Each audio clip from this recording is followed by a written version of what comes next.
You. Halo semua sahabat movie, balik lagi nih sama Kastil Movie.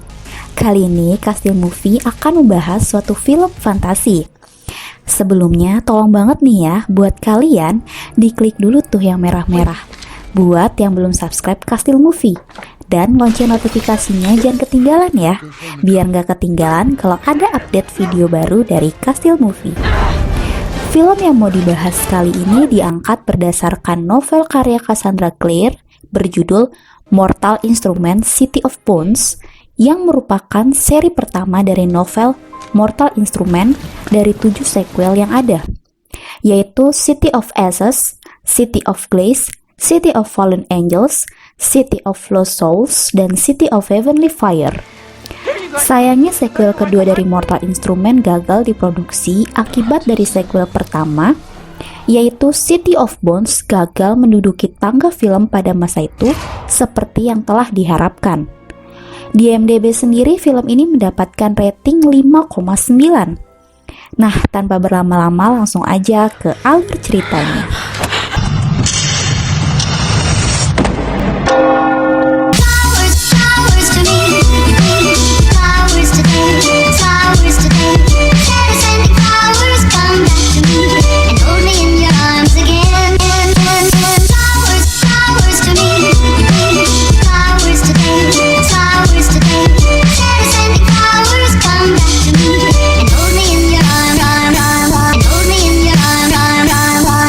Film diawali dari seorang wanita muda bernama Clary tengah menelpon dan tanpa sadar jarinya seperti menggambarkan sebuah simbol di setiap tempat yang ia temui. Clary tinggal bersama ibunya yang bernama Jocelyn yang merupakan seorang pelukis. Dan ada pula teman ibunya Dorothy yang mendiami lantai bawah rumah mereka dan merupakan orang yang sangat tertutup. Kehidupan mereka juga sering dibantu oleh laki-laki bernama Luke, yaitu teman ibunya Clary yang ia kenal sedari Clary kecil. Ibu Clary terlihat sangat syok melihat di atas sebuah kertas yang baru saja ditulis anaknya terdapat sebuah simbol, dan ia pun langsung meremas kertas itu dan membuangnya. Ibunya langsung memperingatkan pada Clary untuk segera pulang ke rumah bila acaranya hari itu telah selesai. Sepertinya ibunya memiliki firasat buruk setelah melihat simbol itu. Ketika tengah berada di acara pembacaan puisi, tanpa sengaja saat menaburkan bubuk coklat ke dalam cappuccino-nya, Clary membentuk gambaran simbol yang sedari tadi pagi ia gambar. Hal itu membuat ia bertanya-tanya simbol apa itu. Ketika pulang dari acara bersama temannya Simon, mereka melewati sebuah klub malam dan sekali lagi Clary seakan melihat simbol yang dari tadi ia gambar pada papan nama klub itu, yang hanya Clary yang bisa melihatnya. Akhirnya, ia berusaha mencari tahu arti simbol itu dengan bertanya pada penjaga. Namun, Clary disuruh masuk ke dalam klub itu. Sepanjang di dalam klub, Clary selalu diperhatikan oleh seorang pria, dan pria itu lalu berlalu menghampiri wanita. Clary pun mengikuti pria itu karena penasaran. Namun tanpa ia duga, si wanita itu ternyata datang bersama pria lain yang berhasil membunuh si pria yang tadi ngeliatin dia. Di sini kita panggil aja dulu si pria yang udah nusuk si pria satunya, si pembunuh ya. Melihat hal itu, Clary respon berteriak yang membuat orang-orang jadi menengok ke dia semua. Begitupun si pembunuh yang dari tadi menyadari keberadaan Clary. Sepertinya orang-orang di klub itu termasuk Simon tak menyadari apapun yang terjadi. Seakan hanya Clary saja yang melihatnya. Besok paginya Clary terbangun dari tidurnya. Dan betapa kagetnya ia melihat seisi kamarnya dan tangannya penuh dengan coretan-coretan simbol yang sama seperti yang dari kemarin ia buat. Karena kebingungan, tanpa berlama-lama ia langsung bersiap-siap dan mengambil beberapa gambar yang ia buat. Dan langsung pergi dari rumahnya bersama Simon. Sampai di kafe bersama Simon, Clary langsung bercerita mengenai simbol yang ia buat tanpa ia sadari dari kemarin. Dan Simon menganggap itu hanyalah paranoid dari Clary saja. Tak disangka si pembunuh di klub kemarin tengah berada di luar kafe dan melihat ke arah Clary.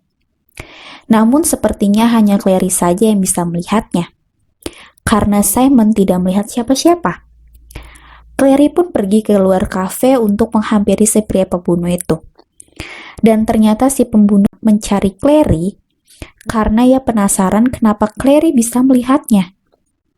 Saat si Clary melihat tangan si pembunuh, ia menjumpai tato pada tubuh pembunuh itu berbentuk sama, seperti simbol yang dari tadi ia bingungkan, dan menunjukkan hasil gambarnya ke si pembunuh itu, serta menanyakan simbol apa itu. Si pembunuh pun menyimpulkan kalau Clary bukanlah berasal dari dunia manusia karena ia bisa mengetahui simbol itu. Sementara Jocelyn di rumah diserang oleh 2 orang pria yang membawa seekor anjing, yang bertanya mengenai gelas piala kepada Jocelyn. Dan terjadilah keributan di sana saat ada kesempatan untuk memperingatkan Clary. Butuh waktu lama hingga akhirnya Clary mengangkat telepon itu dan ibunya mengatakan untuk menemui Luke dan bilang bahwa Valentine masih hidup. Seketika telepon pun terputus dengan diakhiri suara keributan di seberang telepon yang didengar Clary. Jocelyn yang sudah tersudut akhirnya memutuskan meminum sebotol racun yang membuatnya tak sadarkan diri seketika. Mendengar sepertinya ibunya dalam bahaya, Clary pun panik dan berusaha menelpon Luke. Namun Luke tak juga mengangkatnya. Ia pun memutuskan pergi ke rumahnya. Sesampainya di rumah, ia tak menemukan ibunya. Hanya rumah yang porak-poranda dan anjing besar milik si penculik yang entah sengaja ditinggal atau tertinggal berada di sana, dan berubah wujud menjadi makhluk menyeramkan yang berusaha menyerang Clary. Makhluk itu pun berhasil dibinasakan oleh si pembunuh yang datang di waktu yang tepat ke rumah Clary. Katanya itu merupakan iblis, dan pria yang ia bunuh di klub malam itu juga seorang iblis. Jadi doi bukan pembunuh berantai ya gengs di sini.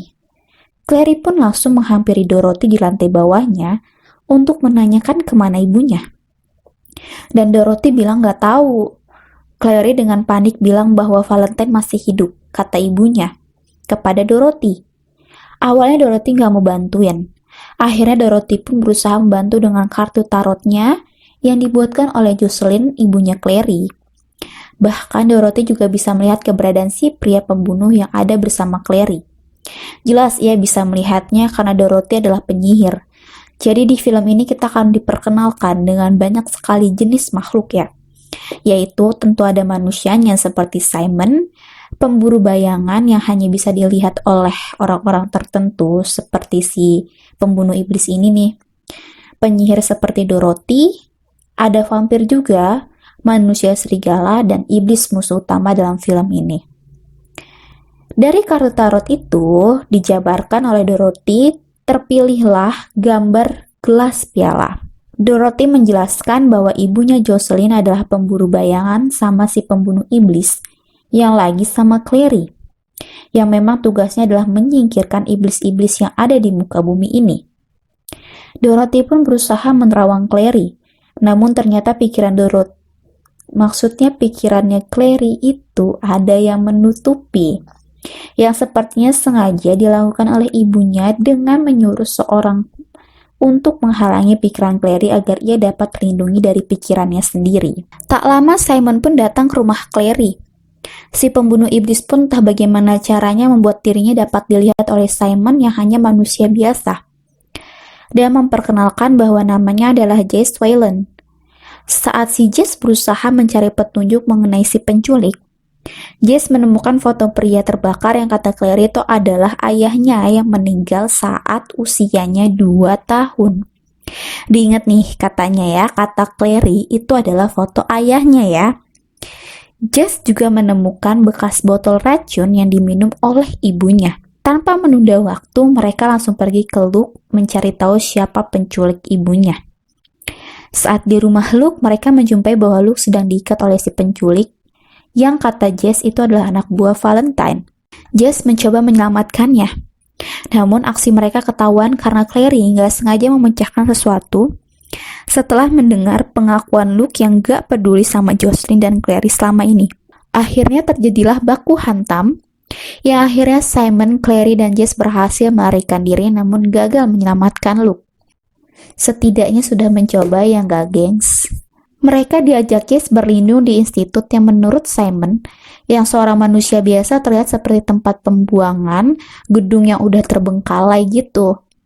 Padahal jika Clary lihat sebagai yang bukan manusia, itu adalah tempat yang maha megah. Sampai di dalam, Clary pingsan karena ternyata lengannya terluka karena iblis anjing yang tadi menyerangnya. Akhirnya Clary pun diselamatkan dengan tato mantra yang semakin membuat Jess yakin kalau Clary bukanlah manusia. Pasalnya, kalau dia manusia, dia nggak bakal kuat tuh sama pengaruh dari tato mantra itu. Setelah diobati, Clary diajak bertemu dengan Hawk, si kepala institut. Sepanjang jalan menuju ke Hawk, Jess menjelaskan bahwa tempat itu adalah tempat para pemburu bayangan berkumpul dan berlindung. Namun sekarang hanya tersisa dia, Alec, Isabel, dan Hawk saja di tempat itu. Karena tidak adanya gelas piala, hal itu juga membuat pemburu bayangan hampir punah karena tidak bisa melestarikan keturunan mereka. Ketika bertemu Hawk, Hawk menceritakan bahwa ibunya Clary adalah salah satu pemburu bayangan yang sangat hebat dan menceritakan mengenai malaikat Raziel yang menjadi asal muasal adanya pemburu bayangan. Malaikat Raziel adalah malaikat yang menuangkan darahnya ke dalam gelas piala dan menyuruh semua umatnya minum darah itu. Dan dari minum darah itu, umatnya memiliki kemampuan hebat menjadi pembasmi iblis yang mana kemampuan itu bisa diwariskan kepada anak cucunya. Ia juga menceritakan mengenai Valentine yang mencuri gelas piala itu dari para penjaga gelas untuk bereksperimen membuat evolusi dari pembunuh bayaran.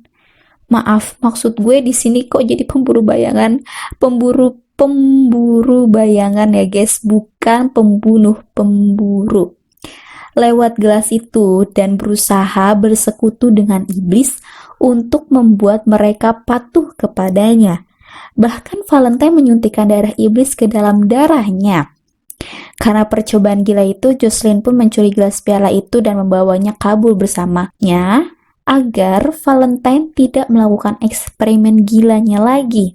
Setelah bertemu Hawk, Jess mengajak Clary bertemu Silent Brothers di City of Bones untuk dapat membuka penghalang pikiran yang kemarin Dorothy katakan agar Clary dapat mengingat segala masa lalunya mengenai pemburu bayangan. Ternyata yang dimaksud City of Bones adalah kuburan para pemburu bayangan. Dalam ritual yang dilakukan oleh Silent Brothers untuk membuka penghalang ingatan Clary mendapat sedikit ingatan masa kecilnya. Saat ibunya menghapus tato-tato di tubuhnya, pertama kali dikenalkan Luke, dan karena saking kuatnya penghalang itu, ia tidak bisa mengingat segalanya. Namun Clary mendapatkan sebuah nama Magnus Ben, orang yang telah membuat penghalang dalam ingatannya. Segera Clary, Simon, Jess, Alec, dan Isabel menemui si Magnus Ben yang ternyata adalah penyuka sesama pedang. Maksudnya ya, paham lah ya. Hal ini terlihat karena Magnus Ben menyatakan bahwa ia suka melihat pria bermata biru, yaitu Alec, ada di tempatnya.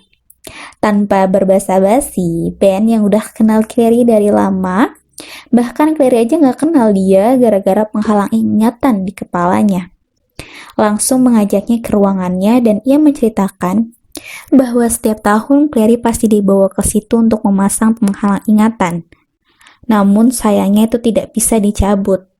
Bahkan ternyata selama ini yang selalu membeli lukisan ibunya adalah Ben. Lukisan pria yang katanya ayahnya Clary pun dibeli sama Ben.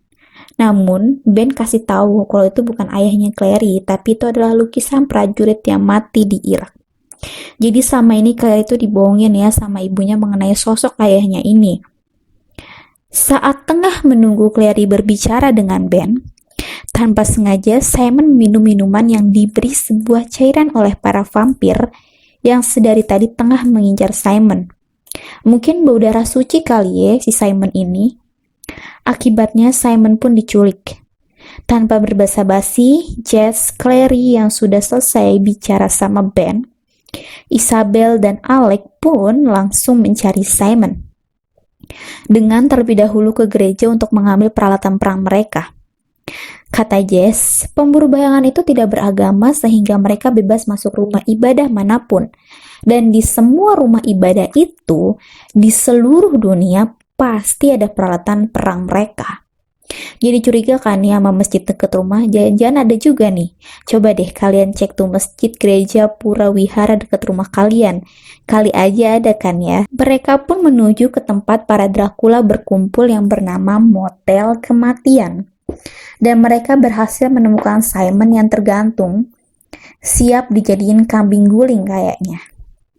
Di sana terjadilah pertarungan sengit antara pasukan pemburu bayangan dan para vampir.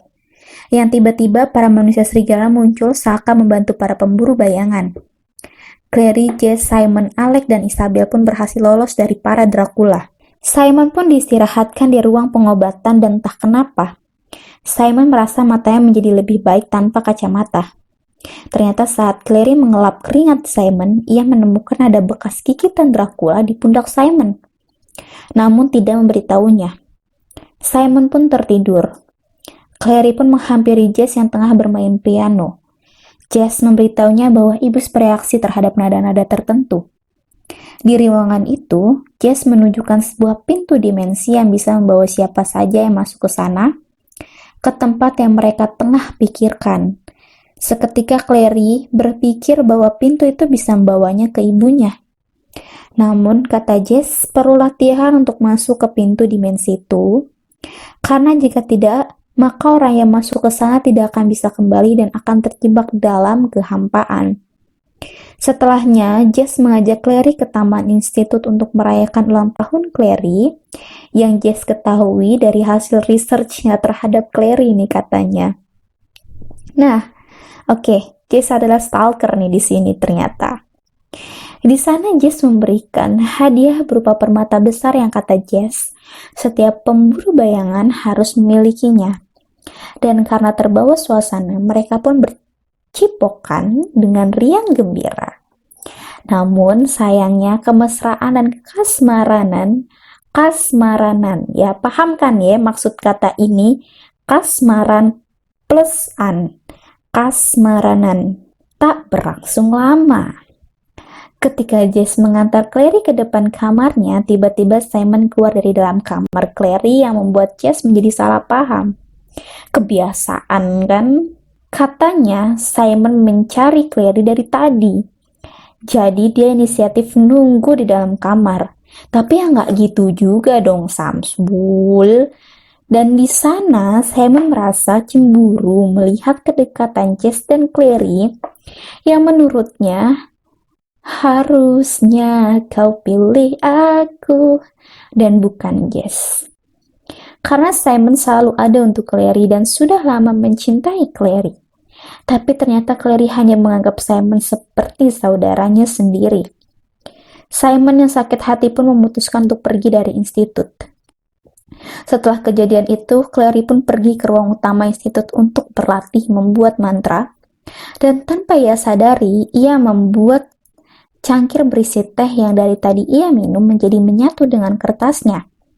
Dan dengan mudahnya Clary dapat mengambil kembali cangkir itu dari dalam kertas. Hawk yang melihat itu pun memberitahu bahwa hanya ibunya Clary yang bisa melakukan itu. Menyadari suatu hal, Clary pun pergi ke kamar Jess dan mengatakan bahwa ia tahu di mana ibunya menyembunyikan piala itu. Clary, Jess, Alec, dan Isabel bergegas ke rumah Clary. Clary dan Jess pun menemui Dorothy. Namun Dorothy meminta Jess menanggalkan semua peralatan tempur yang ia bawa sebelum masuk rumahnya. Sementara Alec dan Isabel ke ruangan rumah Clary dan menebarkan sebuah bubuk yang dapat mendeteksi keberadaan iblis. Ternyata bubuk itu bereaksi terhadap pergerakan Dorothy dan ketika Clary berusaha untuk mengeluarkan gelas piala yang menurutnya disembunyikan ibunya di kartu tarot itu, mengingat kartu itu dibuat oleh ibunya Clary sendiri. Jess sibuk menekan tuts piano yang sepertinya tidak disukai Dorothy. Dan benar saja, gelas piala itu disembunyikan dalam kartu tarot itu. Ketika Clary berhasil mengeluarkan gelas piala itu, seketika Dorothy berubah menjadi sosok sebenarnya karena mendengar lantunan tuts piano yang dimainkan oleh Jess. Terjadilah pertarungan sengit karena Dorothy berusaha merebut gelas piano. Alec dan Isabel pun segera turun untuk membantu, dan naas, Alec harus terluka. Isabel dan Jess harus tersungkur sementara waktu. Dorothy pun keluar rumah dan menjumpai Simon yang mencari Clary. Dan Simon melihat Clary di jendela seperti meminta tolong. Simon pun tersadar kalau gelas piala sudah ditemukan dan berada pada Dorothy. Simon akhirnya berusaha menyerang Dorothy dan Dorothy berhasil dikalahkan dengan ditusuk oleh Jess yang sudah bangkit dengan pisaunya. Mereka semua pun kembali ke institut dengan keadaan Alec yang terluka. Clary pun langsung menghampiri Hawk dan memberikan gelas itu kepada Hawk. Namun ternyata selama ini Hawk telah bersekutu dengan Valentine. Valentine seketika muncul dari pintu dimensi dan berhasil mendapatkan gelas itu di tangannya.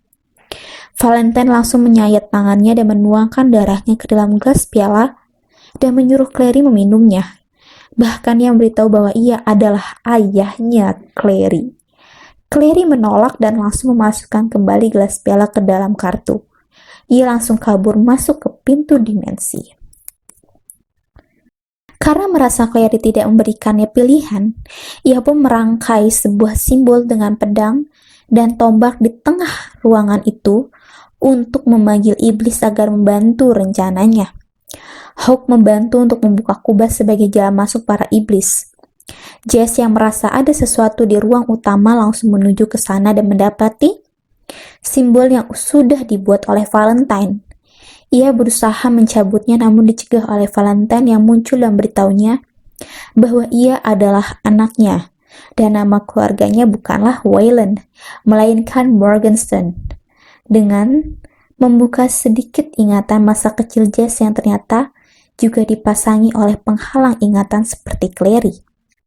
Jadi Jess sama Clary saudaraan ye. Nah loh, nyiplok adik sendiri. Untung belum berlanjut ke yang enak-enak kan ye. Sementara Clary ternyata muncul di jalanan yang sepi dan menemukan seorang anak kecil yang adalah seorang iblis. Seorang apa seekor nih? Gue gak ngerti.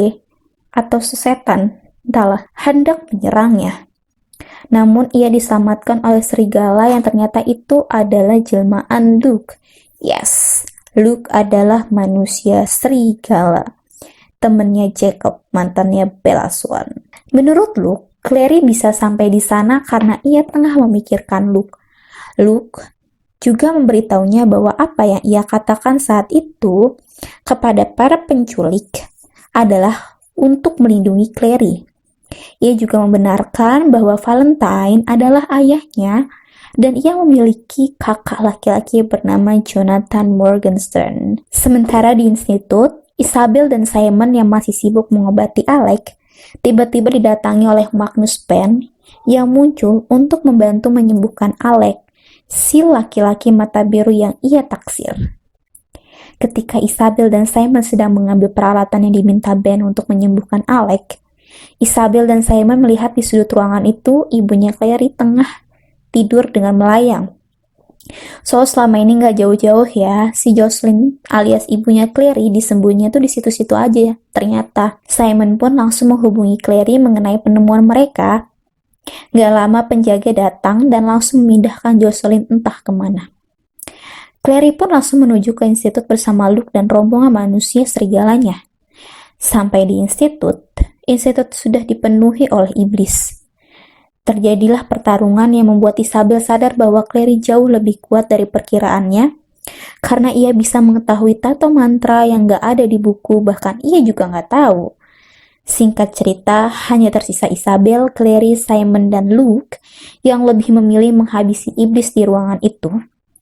Simon dan Isabel pun menuju ke kubah untuk menutup sumber masuk para iblis. Tiba-tiba Hawk datang membantu. Entah kenapa ya si Hawk jadi baik lagi nih di sini. Mungkin ingat umur kali ya udah berubah. Di ruang utama, Clary yang sudah di sana hendak membunuh Valentine yang sedang mendekati ibunya.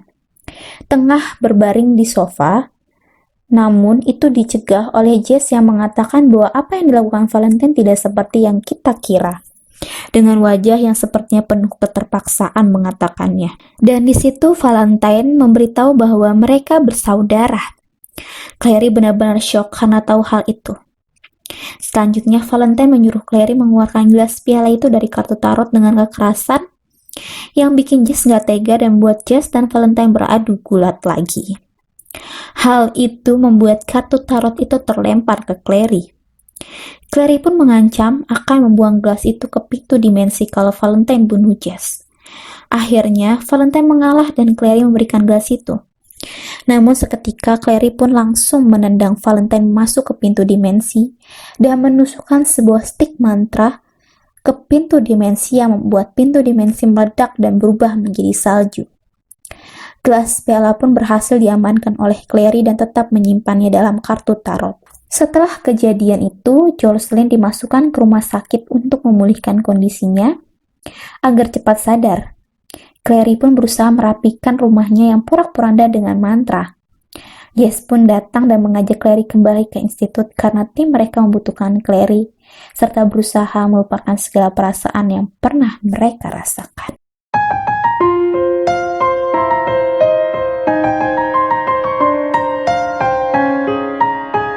Nah, itulah alur cerita dari film Mortal Instruments City of Bones. Nah, gimana nih filmnya, menarik atau enggak nih untuk dijadikan watch list film genre fantasi kalian? Komen di bawah ya.